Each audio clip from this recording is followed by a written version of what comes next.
Kalian suka bingung gak sih? Apa yang mau kalian lakuin di rumah? Saking lamanya kita di rumah.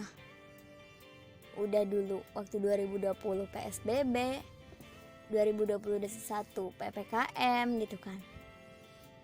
Makin bingung, suka penat gitu. Sebenarnya banyak yang bisa kita lakuin di rumah, hal-hal yang positif gitu. Tapi kadang kalau dipikir-pikir, kita udah ngelakuin itu. Kita udah belajar lewat online. Kita udah belajar online. Kita udah kerja dari rumah. Sama aja kan? Itu kalau kerja tuh biasanya atau belajar sama aja lewat handphone atau lewat laptop. Itu tuh yang membuat kita bosan. Terus kadang kita juga bosan kalau sama temen lewat online terus tuh kita cuma bisa chatan, video callan. Ya sebatas itulah. Maksud gua, suasananya itu beda kalau kita ketemu langsung di sekolah, di tempat kerja, tempat nongkrong, beda suasananya. Akhirnya kita mencoba mencari orang, mencari teman baru lewat sosial media. Entah itu lewat Instagram, TikTok, Facebook, Snapchat. Misalnya kalian mau punya teman orang asing gitu kan. Banyak. Akhirnya kita sering chatan sama orang asing ini. Sering chatan padahal kita baru kenal. Yang kadang kita ceritain semua yang kita lakuin hari itu. Karena mungkin kita mikir kalau orang asing tuh gak bakal ketemu sama kita. Apalagi misalnya yang dari luar negeri gitu.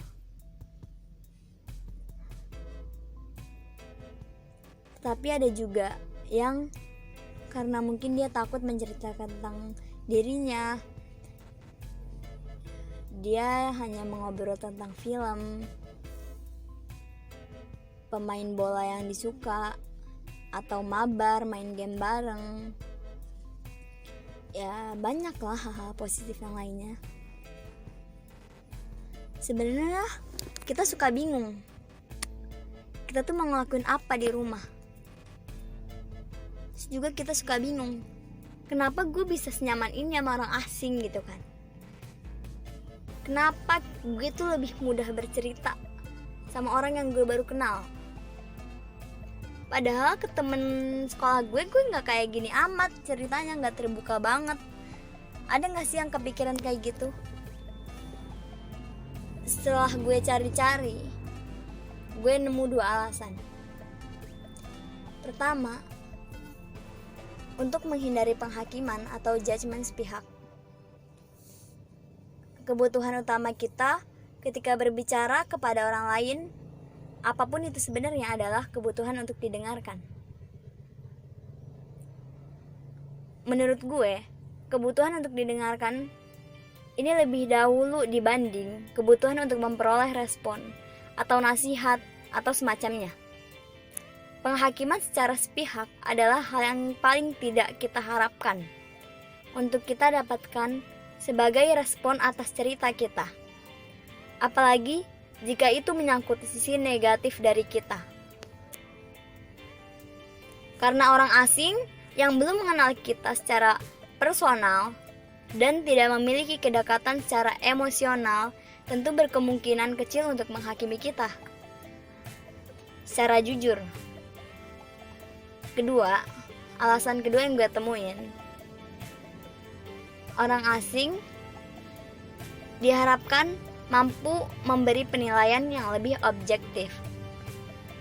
Orang yang tidak mengenal dekat dengan kita secara personal diharapkan dapat memberikan respon hanya berdasarkan cerita yang kita sampaikan. Mereka nggak akan mempertimbangkan kepribadian kita seperti apa, tingkah laku kita seperti apa, hubungan dengan orang lain seperti apa, dan aspek lainnya yang bahkan mereka tidak ketahui.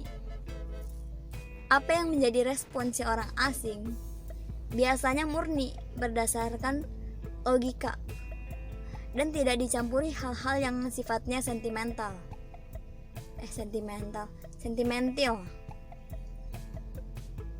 Bahkan kalau respon mereka ternyata kontra terhadap kita, bisa jadi itu memang benar adanya, dan kita benar-benar harus introspeksi diri mungkin. Berbanding terbalik dengan orang yang cenderung sudah memiliki kedekatan emosional yang kadang tidak memberi pandangan yang objektif dan lebih banyak dipengaruhi rasa sentimental serta rasa tidak enak hati biasanya. Terus juga gue kadang suka mikir, bisa gitu ya gue nyaman sama orang asing, sama orang baru gitu. Kok gue bisa nyaman sama dia? Karena kalau bertemu sama orang baru, kita merasa nyaman dengan dia, dan kita rasa dia pantas mengetahui banyak hal tentang kita. Apa yang ada di dalam pikiran kita, kehidupan sehari-hari, perasaan kita sama orang lain, dan banyak lagi.